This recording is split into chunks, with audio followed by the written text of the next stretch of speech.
ಖಾಸಗಿ ಚಾನೆಲ್ನಲ್ಲಿ ಶುರುವಾದಂತಹ ಸರಿಗಮಪ ಕೊನೆಗೂ ಹೆಂಡಾಗಿರುವಂತಹದ್ದು. ಸರಿಗಮಪ ವಿನ್ನರ್ ಇವರೇ ನೋಡಿ.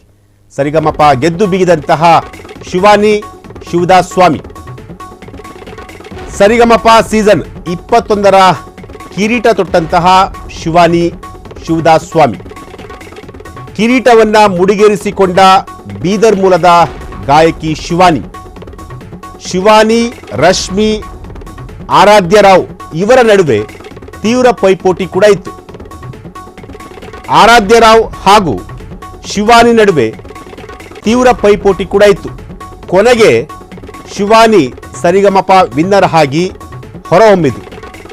ಉಡುಪಿಯ ಆರಾಧ್ಯ ರಾವ್ ಮೊದಲ ರನ್ನರ್ ಅಪ್ ಆಗಿ ಹೊರಗೆ ಬಂದಿದ್ದಾರೆ. ಎರಡನೇ ರನ್ನರ್ ಅಪ್ ಆಗಿ ಮೈಸೂರಿನ ಡಿ ರಶ್ಮಿ ಅವರು ಹೊರಹೊಮ್ಮಿದ್ದಾರೆ.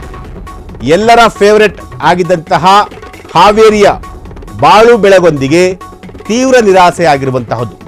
ಬಹುತೇಕ ಬಾಳು ಬೆಳಗುಂದಿಯವರೇ ಫಿನಾಲೆಯಲ್ಲಿ ಗೆದ್ದು ಬರ್ತಾರೆ ಅನ್ನೋ ಒಂದು ಸುದ್ದಿ ಕೂಡ ಸೋಷಿಯಲ್ ಮೀಡಿಯಾದಲ್ಲಿ ಹಬ್ಬಿತ್ತು. ಜೊತೆಗೆ ಕಾರಟಗಿ ಮೂಲದ ಡ್ಯಾಮೇಶ್, ಬೆಳಗಾವಿಯ ಅಮೋಘ ವರ್ಷ ಅವರಿಗೂ ಕೂಡ ನಿರಾಸೆ ಆಗಿರುವಂತಹದ್ದು. ಫಿನಾಲೆಯಲ್ಲಿ ನಟ ಕಿಚ್ಚ ಸುದೀಪ್ ಅವರು ಕೂಡ ಪಾಲ್ಗೊಂಡಿದ್ರು. ಫೈನಲಿ ಶಿವಾನಿ ಶಿವದಾಸ್ ಸ್ವಾಮಿ ಈಗ ಗೆದ್ದು ಬಿಗಿರುವಂತಹದ್ದು. 21ರ ಸರಿಗಮಪ ಸೀಸನ್ ವಿನ್ನರ್ ಆಗಿರುವಂತಹದ್ದು ಶಿವಾನಿ ಶಿವದಾಸ್ ಸ್ವಾಮಿ.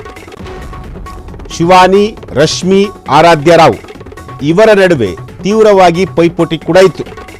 ಕೊನೆಗೆ ಶಿವಾನಿ ಸರಿಗಮಪ ವಿನ್ನರ್ ಆಗಿ ಹೊರಹೊಮ್ಮಿದ್ದಾರೆ. ರನ್ನರ್ ಅಪ್ ಆಗಿ ಆರಾಧ್ಯ ರಾವ್ ಮೊದಲ ರನ್ನರ್ ಅಪ್ ಆಗಿ ಹೊರಹೊಮ್ಮಿದ್ರೆ, ಎರಡನೇ ರನ್ನರ್ ಅಪ್ ಆಗಿ ಮೈಸೂರಿನ ಡಿ ರಶ್ಮಿ ಅವರು ಹೊರಗೆ ಬಂದಿದ್ದಾರೆ. ಎಲ್ಲರ ಫೇವರೆಟ್ ಆಗಿದ್ದಂತಹ ಹಾವೇರಿಯ ಬಾಳು ಬೆಳಗುಂದಿ ಅವರು ಗೆಲ್ತಾರೆ ಅಂತ ಹೇಳಿ ಸೋಷಿಯಲ್ ಮೀಡಿಯಾದಲ್ಲಿ ಸಿಕ್ಕಾಪಟ್ಟೆ ಸದ್ದು ಮಾಡಿತ್ತು. ಬಾಳು ಬೆಳಗುಂದಿನೇ ಈ ಬಾರಿ ಗೆಲುವನ್ನು ಸಾಧಿಸೋದು ಅಂತ ಹೇಳಿ ಪ್ರತಿಯೊಬ್ಬರೂ ಕೂಡ ನಿರೀಕ್ಷೆನೇ ಇಟ್ಕೊಂಡಿದ್ರು. ಆದರೆ ಈ ಬಾರಿ 21ರ ಸೀಸನ್ ಗೆಲುವಿನ ಒಂದು ಕಿರೀಟವನ್ನು ತನ್ನ ಮುಡಿಗೇರಿಸಿಕೊಂಡಿದ್ದು ಶಿವಾನಿ ಶಿವದಾಸ್ ಸ್ವಾಮಿ. ಕ್ಷಣ ಕ್ಷಣದ ಸುದ್ದಿಗಳಿಗಾಗಿ ಫ್ರೀಡಂ ಟಿವಿ ಸಬ್ಸ್ಕ್ರೈಬ್ ಮಾಡಿ, ಲೈಕ್ ಮಾಡಿ ಹಾಗೂ ಫಾಲೋ ಮಾಡಿ.